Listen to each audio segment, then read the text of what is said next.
America के एक छोटे से गांव में डेविड नाम का एक लड़का अपने बाप विलियम के साथ रहता है, जो उसे रोज पीटता है। उसकी माँ मैरी ने उसे तब छोड़ दिया था जब वो सिर्फ 5 साल का था। स्कूल में डेविड को मिली नाम की एक लड़की से बातें करना अच्छा लगता था, जो दुनिया घूमने का सपना देखती थी। डेविड ये सपना समझता था। एक दिन वो मिली को एफिल टावर वाला एक स्नो ग्लोब तोहफे में देता है। मिली उसे देखकर खुश हो जाती है, लेकिन ये प्यारा पल ज्यादा देर नहीं टिकता। मार्क नाम का एक लड़का आता है और डेविड को बेवकूफ़ बोलकर उसका मजाक उड़ाता है, और वो स्नो ग्लोब झील की जमी हुई बर्फ पर फेंक देता है। डेविड उसे लेने के लिए बर्फ पर कदम रखता है, लेकिन बर्फ इतनी मोटी नहीं थी और वो टूट जाती है। बर्फीला पानी डेविड को निगल जाता है। वो डर के मारे पानी में डूबने लगता है और अचानक गायब। अगले ही पल वो एक लाइब्रेरी के अंदर दिखता है। हैरान और डरा हुआ डेविड ये सब अनदेखा करके घर लौट जाता है। घर पहुंचते ही विलियम उसे देर से आने पर डांटना शुरू कर देता है। डेविड अपने कमरे में जाकर दरवाज़ा बंद कर लेता है। गुस्से में विलियम दरवाज़ा तोड़ने लगता है, और जैसे ही वो अंदर घुसने वाला होता है, डेविड फिर से गायब हो जाता है और वापस लाइब्रेरी में पहुंच जाता है। अब उसे यकीन हो जाता है कि उसके पास कोई सुपर पावर है। वो घर जाता है, अपनी जमा पूंजी लेता है और एक नई जिंदगी शुरू करने के लिए भाग जाता है। लेकिन जाने से पहले वो मिली के घर जाता है और वो स्नो ग्लोब उसे दे जाता है, ताकि उसे पता चले कि वो जिंदा है और ठीक है। फिर डेविड शहर में आकर एक मोटेल में गंदा सा कमरा किराए पर लेता है और अपनी पावर को टेस्ट करना शुरू करता है।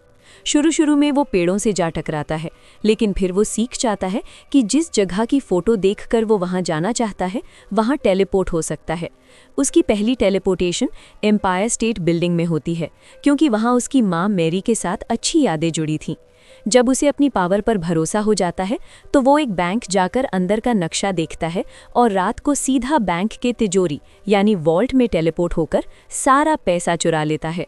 जब डेविड अपने छोटे से कमरे में पैसों की पार्टी मना रहा होता है, बैंक को चोरी का पता चल जाता है। तभी रोलैंड नाम का एक शख्स खुद को एनएसए एजेंट बताकर केस अपने हाथ में ले लेता है।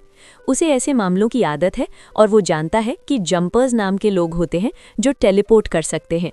उसे यकीन है कि ये चोरी उनमें से किसी एक ने की है। 8 साल बीत जाते हैं और डेविड अब एक शानदार जिंदगी जी रहा है। न्यूयॉर्क में उसका लग्जरी अपार्टमेंट है जो महंगी चीजों से भरा हुआ है। वो अपनी पावर पर इतना काबू पा लेता है कि रसोई में जाने के लिए भी टेलीपोर्ट का इस्तेमाल करता है। उसकी दीवारों पर दुनिया भर की मशहूर इमारतों की तस्वीरें लगी हैं जहां वो घूमने जाता है। एक दिन वो लंदन जाता है, एक पब में घुसता है और बार पर जाकर एक लड़की को पटाने लगता है। ये लापरवाही ग्रिफिन नाम के एक शख्स की नज़रों से छिपी नहीं रहती, लेकिन डेविड को पता नहीं चलता और वो लड़की के साथ चला जाता है। दूसरी तरफ एक जंपर जंगल में टेलीपोर्ट करता है, लेकिन वहां बिजली के तारों का जाल बिछा होता है, जिससे वो दोबारा टेलीपोर्ट नहीं कर पाता।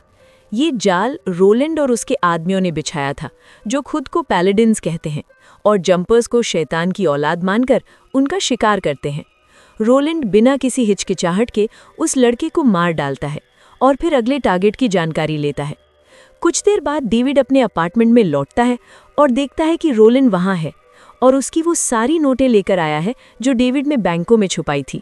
डेविड उसे भगाने की कोशिश करता है, लेकिन रोलैंड उस पर 1000 वोल्ट का करंट देने वाला डंडा मारता है, जिससे डेविड कमरे से कुछ ही मीटर दूर टेलीपोर्ट कर पाता है।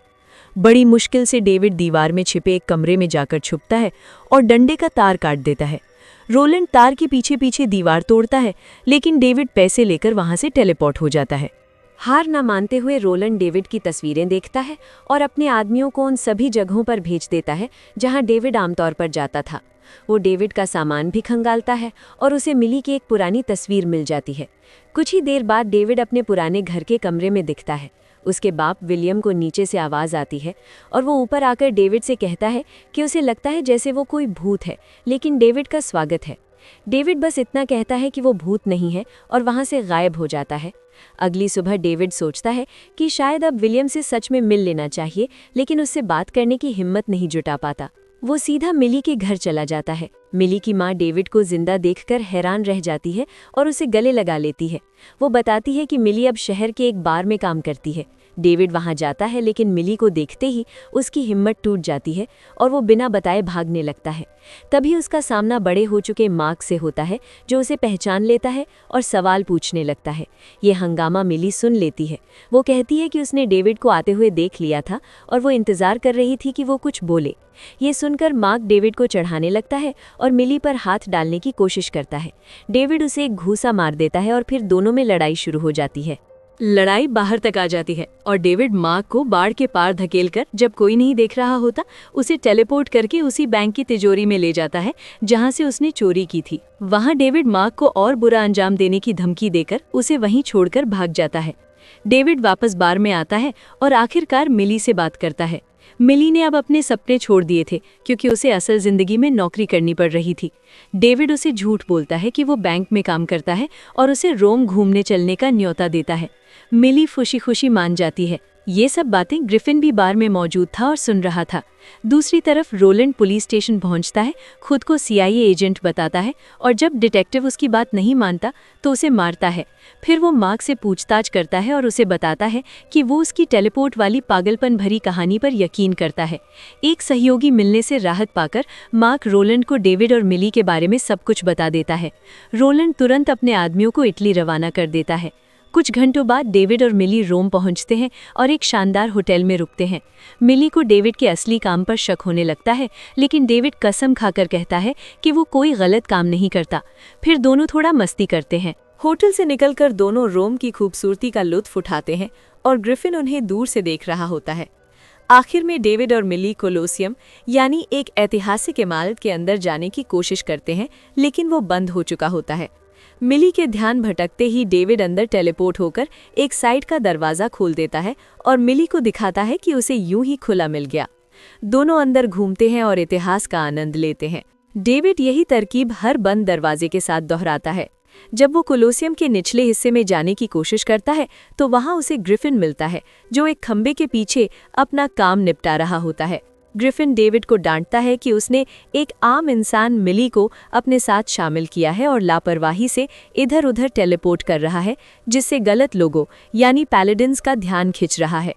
तभी पैलेडिन्स कोलोसियम में घुस आते हैं और उनका पीछा करने लगते हैं। डेविड पर करंट वाला डंडा लगता है और वो हिल नहीं पाता, लेकिन ग्रिफिन को इन लोगों से लड़ने की आदत है। वो तुरंत टेलीपोर्ट होकर एक एक करके सबको मार गिराता है। फिर वो डेविड को पैलेडिन्स के बारे में बताकर वहां से गायब हो जाता है। अचानक एक कर्मचारी वहां आकर चिल्लाता है और डेविड ग्रिफिन के टेलीपोर्ट वाली जगह पर कूद पड़ता है। इस तरह वो ग्रिफिन के गुप्त ठिकाने तक पहुंच जाता है, जो रेगिस्तान में था। ग्रिफिन गुस्से में उसे याद दिलाता है कि उसने मिली को अकेला छोड़ दिया है और डेविड तुरंत वापस जाकर मिली को बाहर निकालता है। बदकिस्मती से बाहर पुलिस उनका इंतजार कर रही होती है और दोनों को गिरफ्तार कर लिया जाता है।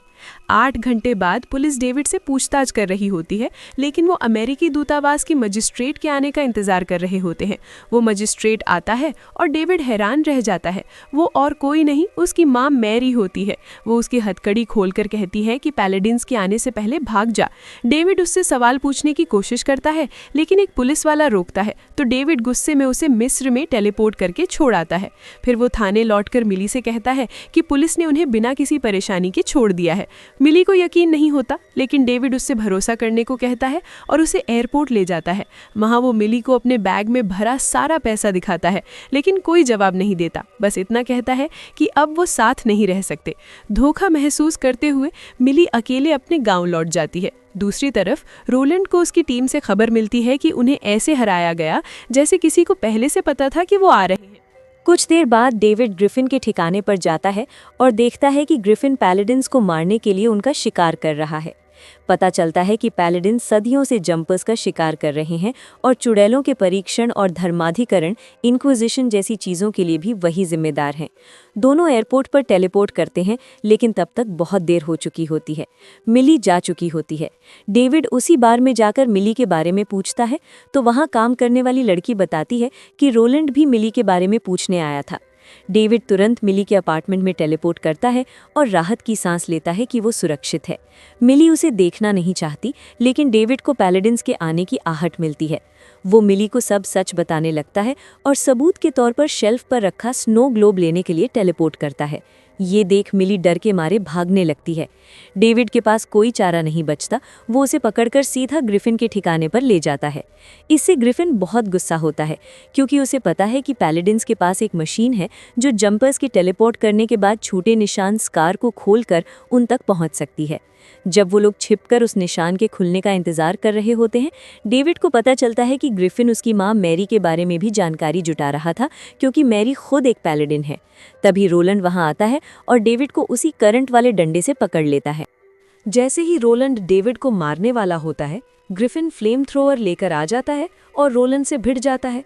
रोलैंड की तकनीक का सामना करने के लिए ग्रिफिन शहर में जाकर एक बस उठा लाता है और रोलैंड पर गिरा देता है, लेकिन रोलैंड बच जाता है।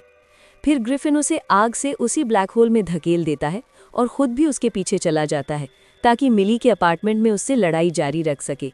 इस बीच मिली डेविड को बचाने के लिए उसके बंधन काट देती है और डेविड से वादा करवाती है कि वो उसे उसके घर छोड़ने के बाद उसे अकेला छोड़ देगा।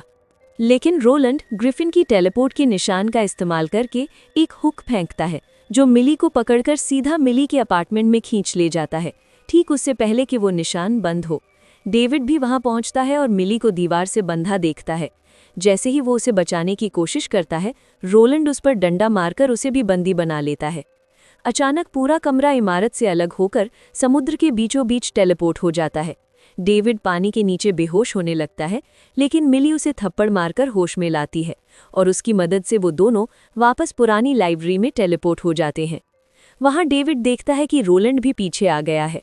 वो मिली को किसी सुरक्षित जगह भेजता है और खुद रोलैंड को पकड़कर ग्रैंड कैनियन की एक सुनसान गुफा में ले जाता है।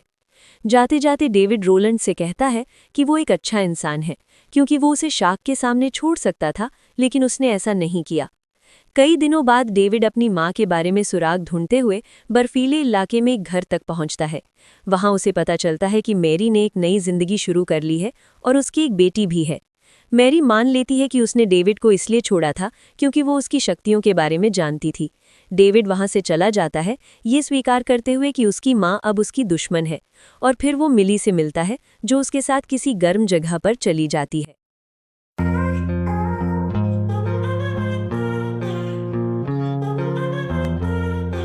तो गाइस, जैसा कि आप लोग देख सकते हैं, क्योंकि आप लोग तो अंधे हैं नहीं, तो बताइए जल्दी से ये इंसान है या फिर जानवर है।